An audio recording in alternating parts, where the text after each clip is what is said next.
So, George, if I can ask, what prompted you to become an activist? You mentioned you started your professional career. Is this how you wanted your professional career to turn out? As a visually impaired person, I could not depend on visual notes. And I thought Braille was a great idea. So both of us went to a school for the blind. And what we saw there was quite shocking.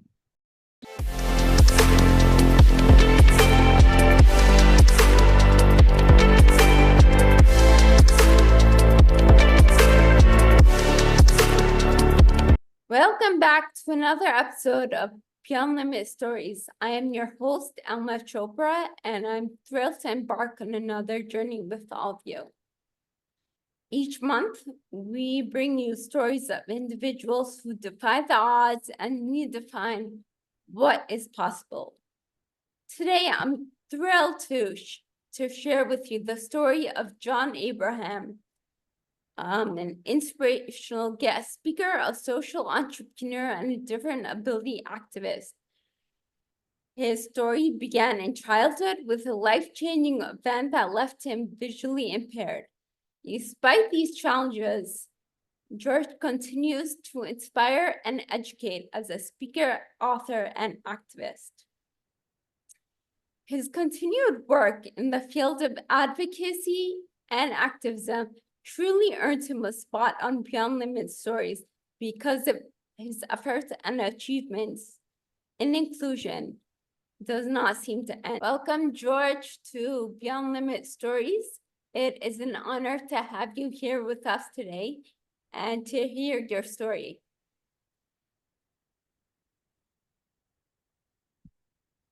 Thank you, Alma, for having me on the show, and looking forward to this conversation. As am I, and I'm so happy, and I'm waiting to share this story with others to see how they can get inspired, because I truly am. So my first question, George, is I know you were diagnosed at an early age. Can you briefly and quickly tell us how your diagnosis affected you in your early age and how it led you to become an activist that you are today? So I was born in the UK. My parents were in the UK at that point of time. And at the age of 10 months, I had to be hospitalized, and I was diagnosed with meningitis. Normally, meningitis kills, but I survived the death threat, but I came out with my scars. My retina was damaged, my optic nerve was damaged. And as far as memory goes, I never had 6x6 vision. I had enough vision to move around. I could not read, or I found it difficult to recognize people. I could recognize people mainly by their voices, and especially when they came very close, I got an idea of the vision, the visual. So that was that did have an impact on my education and my growing up, and even through my professional career. So that is the early stages of my life. Yeah. So, George, if I can ask, what prompted you to become an activist? You mentioned you started your professional career. Is this how you wanted your professional career to turn out? Did you want to be an activist? Well, to begin with, I would say I had no such plans when I was growing up as a kid, or even while I was in college. I, like anybody else, wanted to get into a profession, and I got into the advertising profession. I was there for about 9 years, and there's a little story over here. So, towards the tail end of my advertising career, I suddenly realized that with my vision impairment in a visual industry, it was a challenge and it was a struggle. There were many people at the bottom, at the base of the pyramid, and little room on top. And I realized very quickly that my future in advertising might not be very bright. And I was looking around for other options at that point of time. And that's when my wife came to me and said that, we were expecting our first baby, and she came and said that she wanted to learn Braille. And I said that was a lovely idea. She wanted to transcribe books into Braille. So I said I would also like to learn Braille because, that would help me with my presentation and so on. Because as a visually impaired person, I could not depend on visual notes. And I thought Braille was a great idea. So both of us went to a school for the blind. And what we saw there was quite shocking.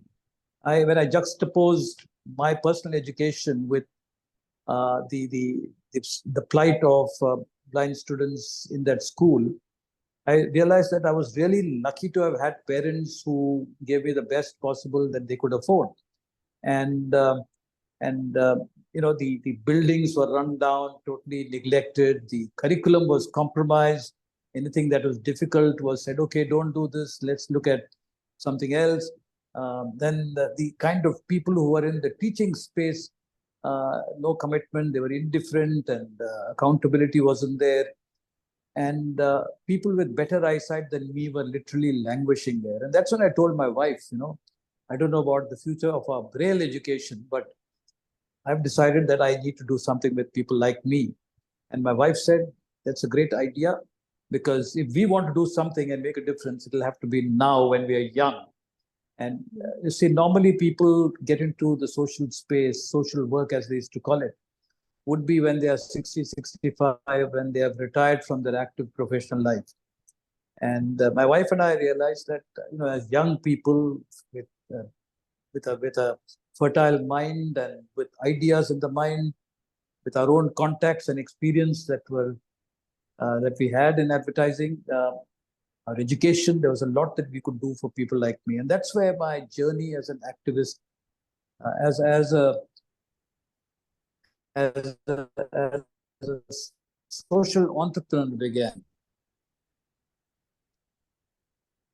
Okay, so your interest in the social sphere started when you yourself visited a blind school, right? That took your interest. Okay, so you've been in this sphere for almost like a decade or two. Can you tell me what your experiences are? Tell me about the World Cricket Council. What is that? Yeah, so, the visit to that blind school actually challenged me. And it gave me a calling. It was a calling that came around, I thought, and I look back. And it's been 34 odd years now, 3 decades and a half almost. Wow. And initially, of course, I knew I did.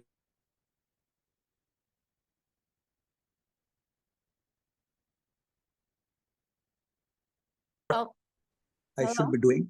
The idea that I was entry into the domain was to travel and educate myself in terms of what was going on in the space. So I did travel, meet people. I went to institutions working with the blind, and I kind of enlightened myself. And it was during such a visit to the National Institute for the Visually Handicapped at Dehradun that I realized how cricket.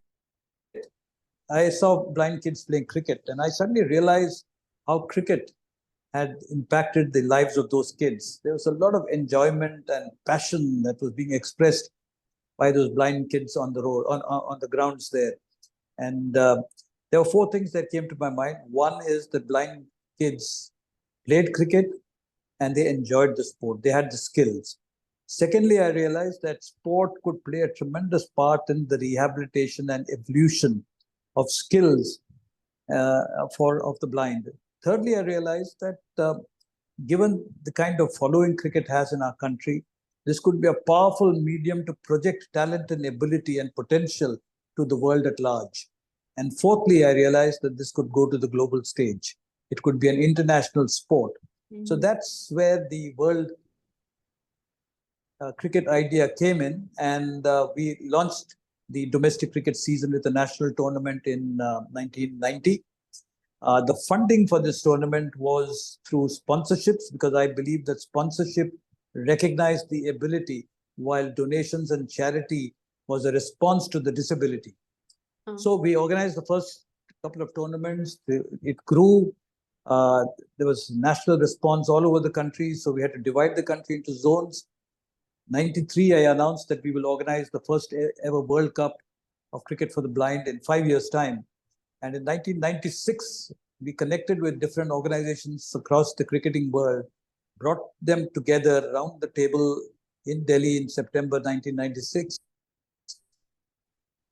formed the World Blind Cricket Council, standardized the global game, the rules of the game up in 1998. So that was how the whole thing started, with a visit to the school, for the National Institute for the Visually Handicapped, and then national tournaments, announcement of the global tournament, and then putting together the countries who play cricket, and then the World Cup. Wow, Georgia, that is quite an achievement. What is the update for the World the Cricket Council? Are these teams played by visually impaired individuals, and is it like a yearly tournament across the globe, or like currently what's the status of it? Well, cricket as a sport is played essentially in the Commonwealth countries. It began that way because cricket was something that the English brought to India and to the Commonwealth.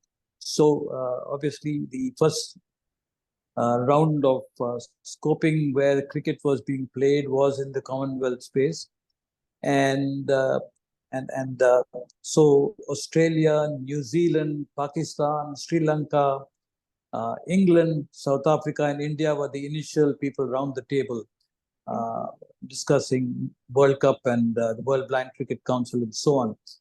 The game was not uniform across the country. They were across the countries. There were subtle differences in the way the games evolved in different countries.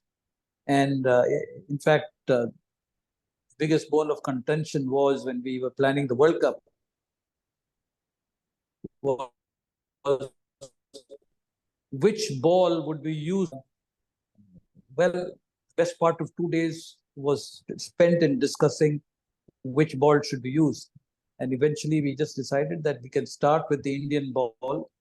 And then, after the first World Cup, we could review the ball and decide if we wanted to change the ball, we could always do that at that point of time. The criteria for choosing the Indian ball was A, it was affordable. B, it was closest to the regular cricket ball size. And 3, it made good sound. Because cricket for the blind is essentially an audio game. People hear the ball and play the game. So that's the subtle difference between the mainstream cricket and blind cricket. Yeah. So are you on the council currently, or have you kind of also outsourced it? So I was the founding chair of the World Blind Cricket Council, was involved actively with the movement till 2004, when the third World Cup was played in Pakistan. From 2004 onwards, I started looking around for younger people to take the game forward, because I realized that cricket was not my lifetime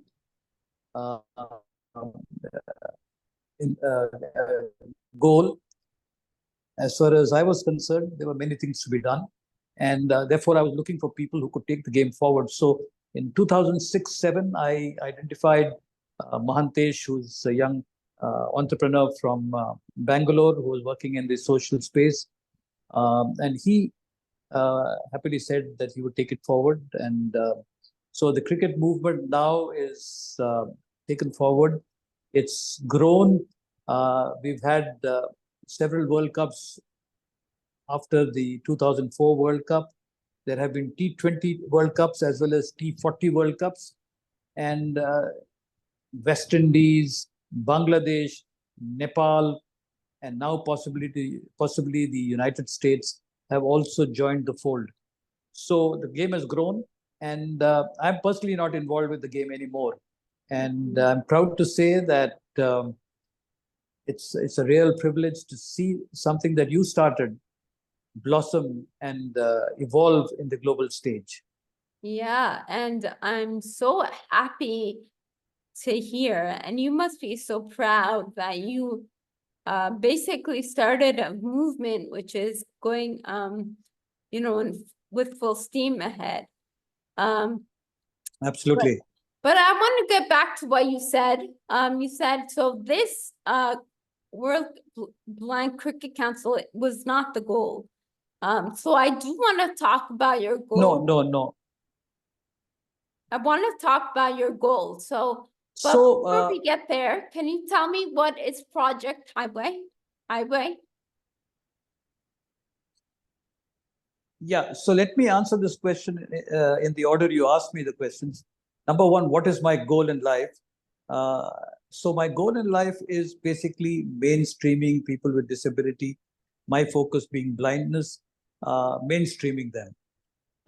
And the Cricket for the Blind was essentially a platform which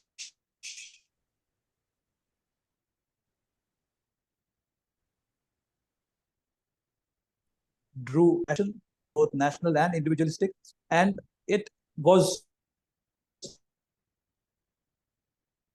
a very good communication platform. Got a lot of different stakeholders interested. So that was a logical step into the domain I moved on. So while I was doing the cricket, I happened to also get the opportunity of getting a sponsor who allowed, who funded blind and visually impaired people across the country. And while doing so, I had the opportunity of meeting blind people, boys and girls. Plus, I also had the opportunity of meeting their families, meeting the political class, the judiciary, the media. And what I realized was that the real problem was not the blindness, it was the mindset, it was the attitude.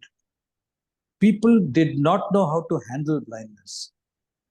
And hence, what blind people know is what people around know. And this blocked out a lot of opportunities that blind people could have had, because around this time I also had the privilege of meeting blind people who had education and who were doing very interesting stuff. Like there was a travel agent I met, there was blind whom I met, people working for the mainstream. So that's how I decided to start the project iWay as a knowledge resource to influence, to inform, inspire, and include blind people. So that was the starting of iWay. And over the last 22, 23 years, we have done a number of things under the banner of iWay. Wow. So it's with the two projects that you've just mentioned to me, it looks like most of your work is centered around visual impairment. But nonetheless, do you have because it looks like you are good at starting projects. Do you have any future projects in mind?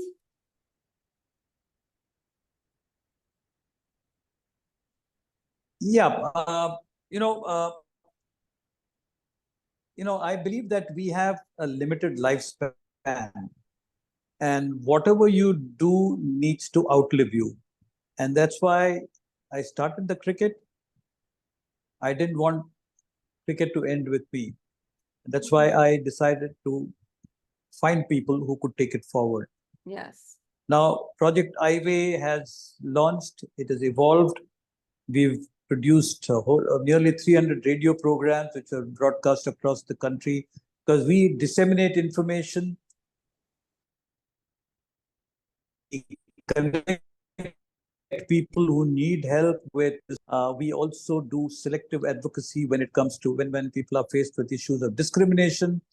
We also go out and engage with mainstream stakeholders who are not blind, to sensitize them, to create awareness, and to answer their queries related to um, the hurdles or the hindrances that blind people might face when it comes to social inclusion. So this is what IWay is doing. Now I'm at a stage where I'm actually looking at how I could personally detach myself from the project. Just in the process of hiring a COO, and hopefully in the next 2 to 3 years, the project IWay would evolve and flourish, while I might be doing something else. Now, there are areas of interest I have. One is the area of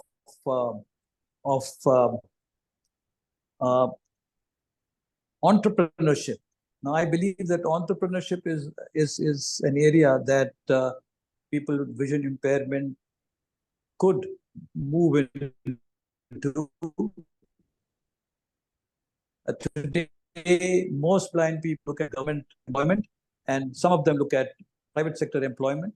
Both these spaces are kind of limited because the government employment is limited, and B is dwindling because the government is also started hiring people on contracts and ad hoc. The old school of once you get into the government, you are ever going to be in the government till you retire. I think that is slowly changing, and going forward, I think government employment might not be a viable option. And I think most blind people have found, when I look at my own experience, working for somebody is not that easy, because you have to work within the conforms of what the person puts down as your boundaries. While you work for yourself, you can decide what your boundaries are and what you want to do. And so there is a lot of work to be done in that space. There is the culture of entrepreneurship is not there in our country. Yes, certain parts entrepreneurship is very, very common, but most parts of India, there are very limited number of people who get into entrepreneurship. So I believe entrepreneurship has a lot to offer the blind community and maybe even the disabled community as a whole. So that's an area I would like to explore. And another area that I'm interested in is storytelling. So, Sorry, say it and again. I'm doing George, say not it only again, with you people with cut out. disability, but also in the mainstream. In fact, I've already started.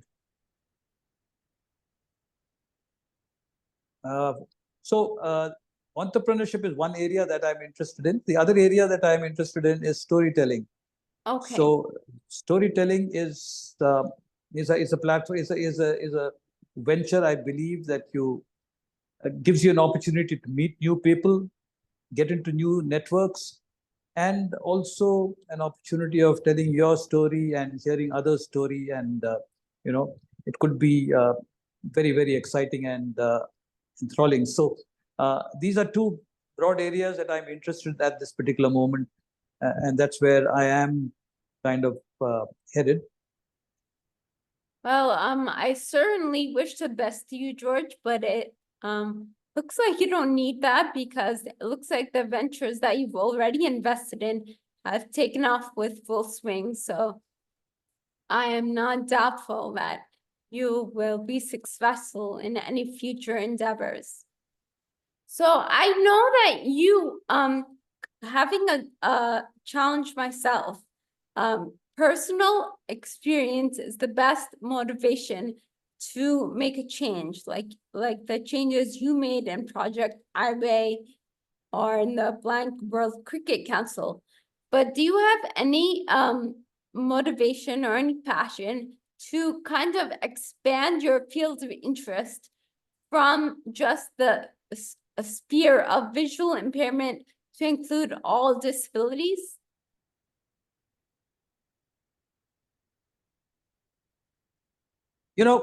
Visual impairment is definitely an area which has while the world thinks that I have made a change, I have contributed to the lives of a large number of people. But I think the biggest beneficiary is me myself, because this journey, starting in 1989 till date, I think I have learned a whole lot. I have got to know a whole lot of people. A whole lot of people have got to know of me. I've grown in stature as a person. I think I wouldn't have, if I was in the corporate world, I don't think I would have come to where I have come today. I have had access to various resources when it comes to the kind of people I could engage with, right from the political class down to the bureaucracy, right down to people at the grassroots. So I think I have been the biggest beneficiary. And then I have also learned that life is normally driven by an idea. And each time you have an idea, you pick it up and run with it. And then as you go along, you see a new idea, which is probably something which is a logical step beyond what you've done already. So you take that and run. And then, so it's been a very exciting last, say, 35 odd years. But now what I'm looking at is, while I keep one finger on the disability space, I would also like to pursue a life in the mainstream. And that is why I mentioned that I'm interested in storytelling, and I'm looking at creating platforms where people can come and share their stories, irrespective of who they are. They could be disabled, they could be men, they could be women, they could be young adults, they could be grown-ups, whoever. So that is something that I'm very interested in, and I've already started off with the alumni of my college, and I plan to activate other networks I am in by setting up storytelling platforms. And God knows where this would lead us to. Very nice. So the story, it sounds like your next venture is the storytelling platform that you're talking about. So are these platforms AI driven? Are they app driven? How do you envision sharing these stories?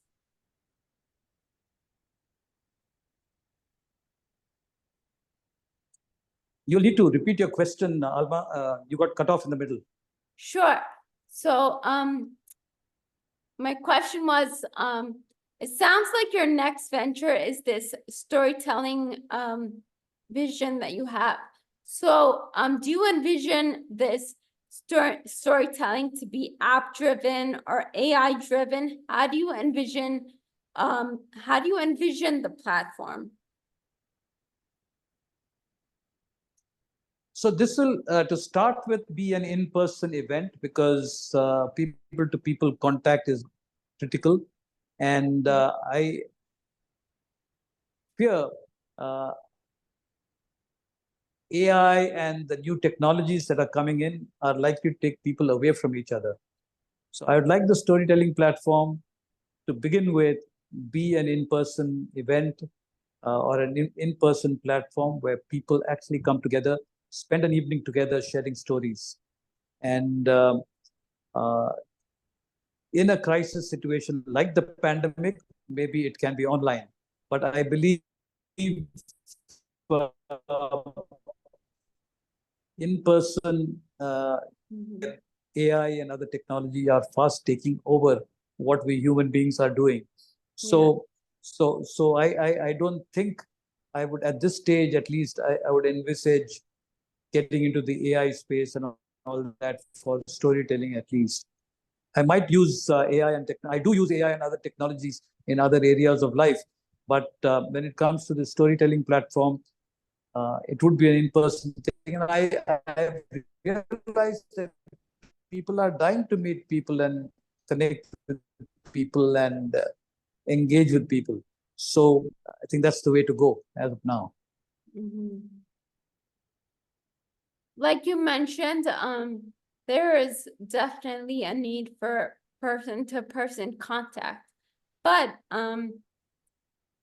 technology is propelling the world ahead. Like you said, you do use AI and other technology-based infrastructures in other parts of your life.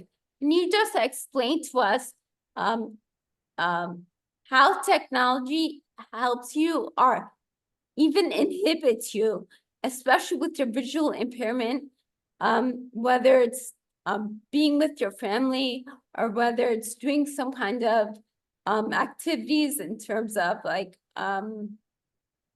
projects that you're working on? How does it help or inhibit you? That's a very interesting question because technology has played a revolutionary role in my life. Till say 1998, 99, till I reached the age of 40 or 40, 41, I hardly read a book. I could not read the newspaper. All the information I was getting was from television and what people spoke. But with the screen reading technology that came in a big way in India in the late 90s, early 2000s, that immediately opened up new platforms. One, the emails opened up connecting with people. The internet gave me access to information.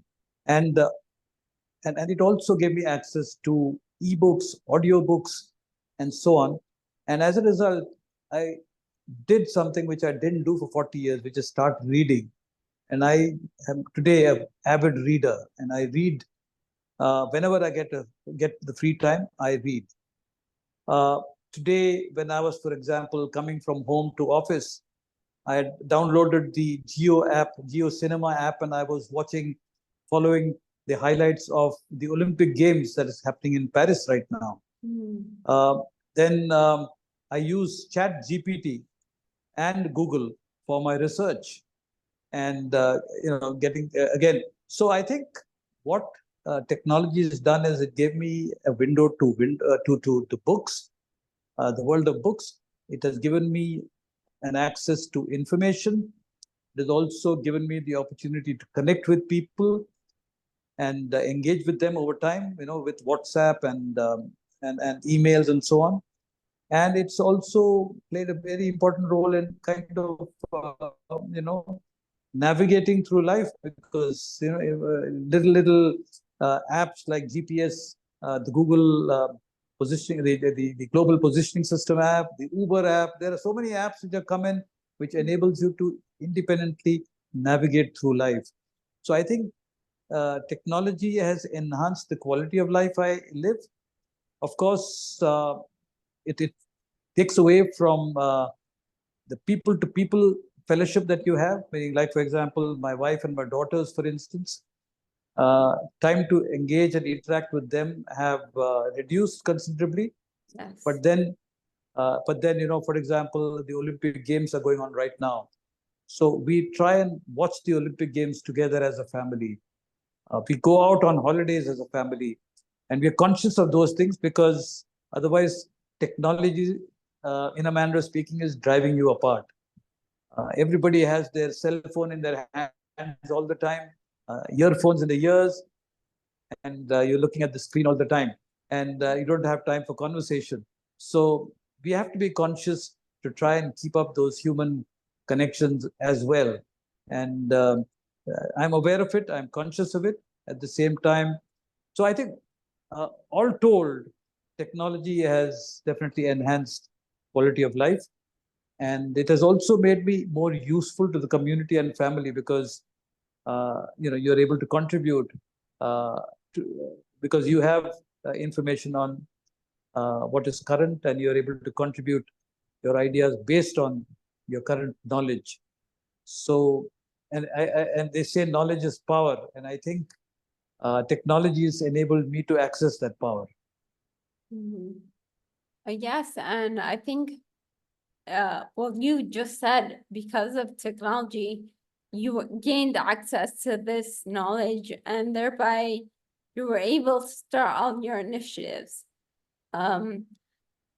So, but my question for you is, for individuals who are starting out their careers and who look at you and say, oh, I want to be as inspirational as him, or I want to make as big of a difference as he has made, what piece of advice would you give them? Well, I think uh, your goal cannot be to inspire others.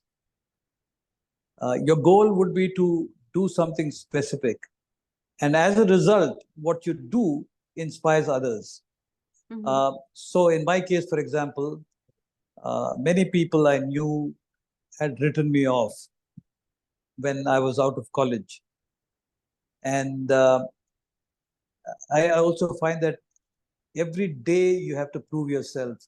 You are only as good as what you are today. And therefore, you need to have a meaningful agenda in your life. You need to have a plan. You need to have a roadmap, and you need to go on that roadmap. And if you do travel on that roadmap and reach certain milestones, people watching you start getting inspired. So you don't live to inspire, you live to live your life with passion, with enjoyment, with relish, and as a contributor, as a participant in this in the country and in the community. And your participation and your living life shoulder to shoulder with others would then influence others, would inspire others, because they notice the fact that you have lived with a disability, yet you had a smile, you had a passion, you had a direction in life, you had a vocation in life, and you actually lived your life. So I think that's where the inspiration comes from. You can't really live to inspire, or you can't live to become famous, because those are results of what you do.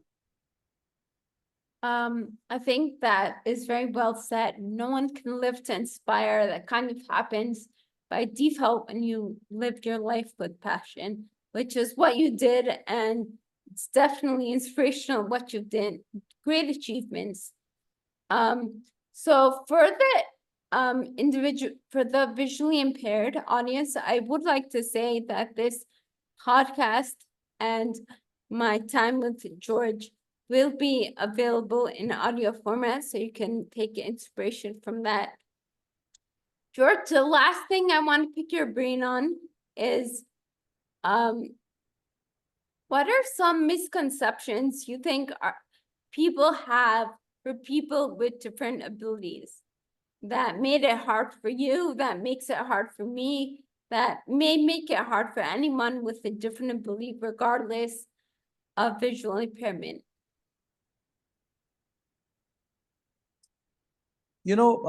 People tend to identify you with your disability. Most people fail to see you as a human being. When they talk about George Abraham, they say, oh, he's blind. And their perceptions of me are defined by my blindness. Only people who care to dig deeper or get to know me better would start seeing me as a person, as a person who has a capacity or a capability, a person who has an aspiration, a person who has talents and ability. So that takes time. And I've seen relationships change with time. But initially, when you encounter people, they prejudge you and they assume that you have limited scope for a collaboration or for a friendship or for a or for a relationship. So that is one of the challenges I face, because whenever you meet somebody new, you got to start from scratch. Number one. Number two is that most people do not know how to engage with you. They tend to do things which they don't need to do, and they tend to not do things which they need to do. For example, if I'm walking into a room and I need to be finding a chair and sitting down, and so just holding my hand and putting it on the back of a chair, they would hold my shoulders and try and thrust me into a chair. And it not only is visually awkward, but it's also uncomfortable. Mhm. When you walk with a blind person and you are kind of leading the person, you don't hold the person's hand. You ask the person to hold your elbow rather than the sighted person hold you by the hand and drag you. You know, so when you engage, there's need to preserve the dignity of the engagement. I've also been in several situations where I'm passionately engaging with somebody, and that somebody just walks off, and you don't even know that the person has walked off. You continue to speak, and there are several occasions when I'm speaking, and my wife comes and asks me, "Whom are you speaking to?" You know, so the basic etiquettes of engagement with a blind person, this perhaps also apply to other disabilities, are missing because people don't know. They take it for granted that if he just walks away, I know that he's walking away.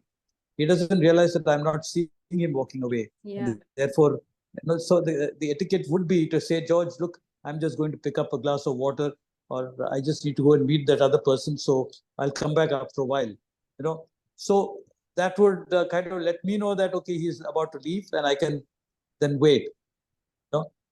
And sometimes a group of people come and come to meet you, and they don't identify themselves. So I am spending some time to figure out who they are by context or by voice, and becomes very difficult. So I think the biggest challenge is that people do not know how to deal with people with disability, how to engage, number one. And number two, they tend to start on the negative uh, quadrants of engagement. They look at the minus X and minus Y, and then it's very difficult to get them to zero and then into the positive quadrants. Very true. I think awareness of the etiquette, regardless of disability, is something that's lacking in society. And I think that's definitely one realm that needs improvement. So George, if someone wants to see you or contact you, how is that possible? Where can we find you to get your autograph?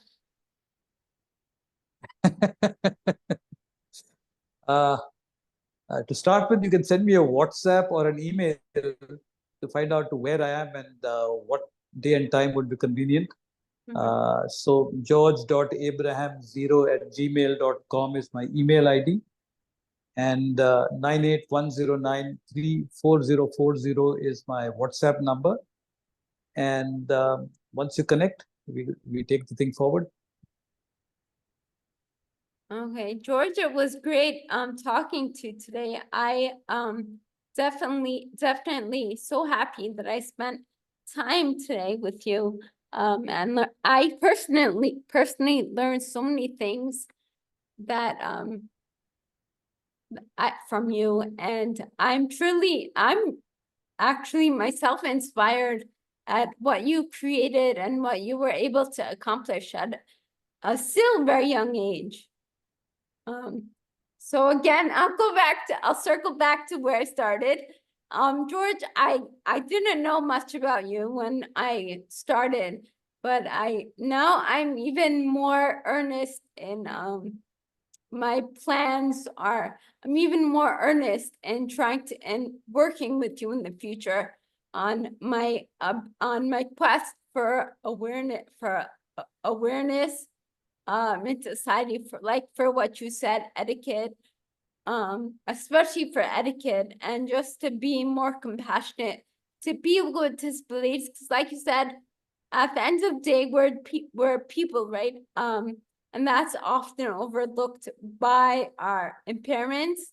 And I personally, I envision a future, whether it's 5, 10, 50, 100 years from now, I envision a future where whether you're a person with different ability or you're like quote unquote mainstream person, it's all integrated. So we're gonna have one society. That's my vision for the next, however long it takes. That is the vision, I think, of the NGO that I'm trying to create. And I think your achievements, your own visions can be truly helpful to me.